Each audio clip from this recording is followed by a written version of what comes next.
आज किस कार्यक्रम में आप यहाँ आए थे, क्या उद्देश्य था इसका? आज मंडल आयोग के चेयरपर्सन एवं बिहार के पूर्व मुख्यमंत्री श्री बीपी मंडल जी के जन्मदिन के अवसर पर आयोजित जातिवार जनगणना की मांग के पर आधारित कार्यक्रम में सम्मिलित होने के लिए मैं आज आपके इस फिरोज गांधी सभागार में उपस्थित हुआ हूँ। क्योंकि जातिवार जनगणना सन 1871 से लगातार हर 10 वर्ष के अंतराल पर होती रही है। 1931 तक जातिवार जनगणना निरंतर चलती रही है। 1931 के बाद जातिवार जनगणना कराना सरकार ने बंद कर दिया। यहाँ तक कि 2010 में जातिवार जनगणना हुई भी थी, लेकिन उसमें जातिवार जनगणना सार्वजनिक नहीं की गई, अन्यथा उसका कोई महत्व नहीं रह गया। 2021 में पुनः जातिवार जनगणना होना चाहिए था, लेकिन डबल इंजन की भाजपा सरकार ने उस परंपरा को भी ख़त्म कर दिया जो प्रत्येक 10 वर्ष पर जातिवार जनगणना कराई जाती थी।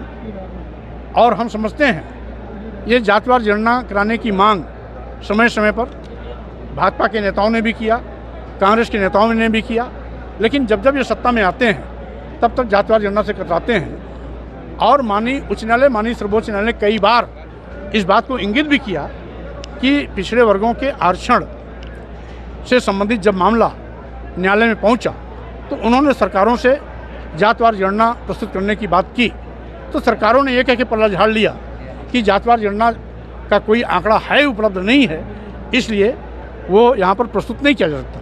जिसके आधार पर माननीय न्यायालय ने भी जातिवार जनगणना के अभाव में जो पिछड़ों को राहत देना चाहिए था वो नहीं दे पाए, और केवल ये इंगित करके कि जातिवार गणना तत्काल सुनिश्चित करा के इस ब्यूरो को प्रस्तुत करिए।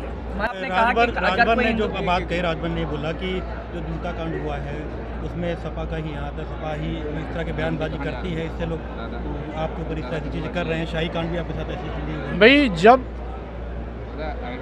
उस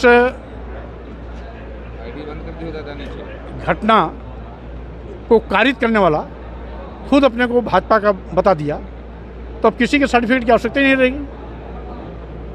इसलिए कौन क्या बोलता है, कौन नहीं बोलता है, माने वो नहीं रखता।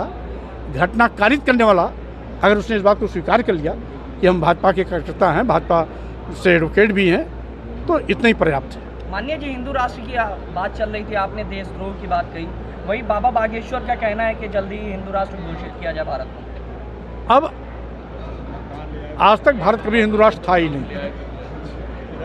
जब आज तक कभी भारत हिंदू राष्ट्र नहीं था तो अब हिंदू राष्ट्र हो ही नहीं सकता, क्योंकि हमारा भारतीय संविधान पंथ निरपेक्ष विचारधारा पर आधारित है, जिसमें हिंदू, मुस्लिम, सिख, ईसाई सब हैं आपस में भाई भाई की बात को हम अपनी संस्कृति के रूप में मानते भी हैं, स्वीकारते भी हैं। और बात यह है कि अगर कोई हिंदू राष्ट्र की बात करेगा तो कल कोई खालिस्तान की मांग क्यों नहीं कर सकता, कल कोई और देश को बंटवारे की बात क्यों नहीं कर सकता, धर्म के नाम पर और बंटवारे की बात कोई दोहरा क्यों नहीं सकता। इसलिए आज बड़े लंबे अरसे की गुलामी से भारत आज़ाद हुआ है। हम 76वां साल भी अभी आज़ादी के मनाए हैं। ये सालों साल, हजारों साल तक ये दौर चलता रहे, इसलिए देश को बांटने की साजिश करने वालों से हम सबको सावधान रहना चाहिए।